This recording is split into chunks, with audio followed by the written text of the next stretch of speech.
Drama के ज्ञान की कुछ बातें थोड़े मैं कह देता हूँ आपके सामने, नोट कर लें। बहुत गुझिया बात है, ड्रामा का हर सीन कल्याणकारी है। गुझिया इसलिए है, सब जानते हैं कि बहुत कुछ जो होता है वो तो बड़ा खराब होता है, खतरनाक होता है, दुखदाई होता है, वो कल्याणकारी कहाँ होगा। परंतु जिनके पास संपूर्ण ज्ञान है उन्हें समझ लेना चाहिए, जो कुछ बुरा होता है हमारा एक बड़ा भारी कर्मों का खाता खत्म कर देता है, हम हल्के हो जाते हैं। अगर इस रूप से आप उस घटना को देखेंगे तो आगे बढ़ता हुआ अनुभव करेंगे।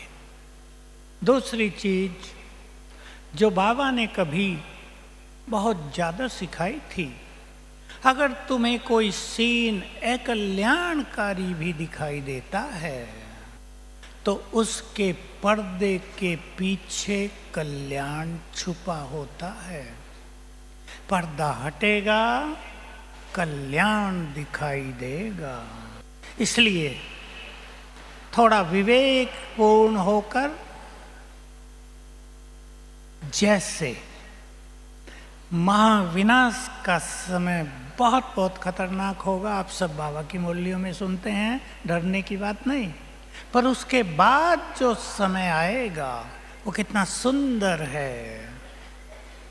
4000 से भी ज़्यादा वर्ष तक हम कितने सुखी, स्वस्थ, आनंद में भरपूर अथाह धन संपदा से संपन्न होंगे। तीसरी बात याद करेंगे, मोस्ट इम्पोर्टेंट है, इस संसार में अनेक लोग पास्ट में जीते हैं। पास्ट में कुछ बुरी घटनाएं हो गई हैं, किसी ने बहुत अपमानित किया है, किसी ने बुरे वचन बोलकर हमारे स्वाभिमान को ठेस पहुंचाई है, कुछ बहुत ही कष्ट भरा जीवन व्यतीत किया है, उसे याद रखते हैं, उसके प्रेशर में जीवन जीते हैं। आज इस सुंदर दिन पर बैठकर सभी भाई बहनें पास्ट के प्रेशर को उतार दें, सब चिंतन करेंगे जो हो गया वो तो 5000 वर्ष से पहले वापिस आएगा नहीं। जो कुछ किसी के साथ हुआ है उसके जिम्मेदार उस मनुष्य के कर्म ही होते हैं। कई लोग अपने स्वभाव के कारण दुखी हैं, दोष दूसरों पर रखते हैं, ये मुझे दुखी करते हैं, पर दुखी करता है मनुष्य को अपना स्वभाव।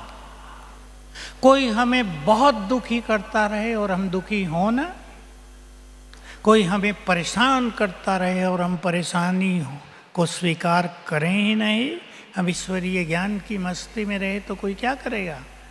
तो जो पास्ट का दबाव है दिमाग पर, सिर पर, बहुतों के सिर पर है, उसे खत्म करें, क्योंकि जो बीत गया उसको बार बार याद करने से हमारी वर्तमान की शक्तियां, सुख शांति नष्ट होगी।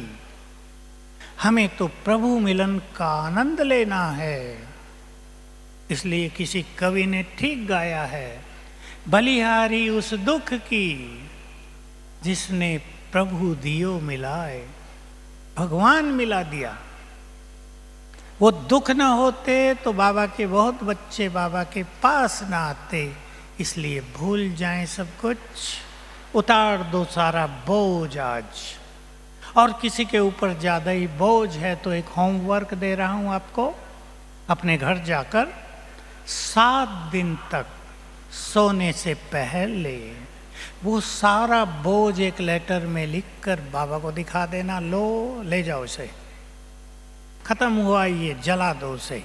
पास जल गया, सुंदर भविष्य उदय हो गया है हमारा। अब आगे की ओर देखें, पीछे की ओर नहीं। आप सब जानते हैं, जो व्यक्ति बार बार पीछे मुड़कर देखता है वो कभी मंजिल पर नहीं पहुंच सकता। पीछे मुड़कर क्या देखें, जबकि सुनहरा भविष्य हमारे सामने खड़ा है, उसको ही देखेंगे।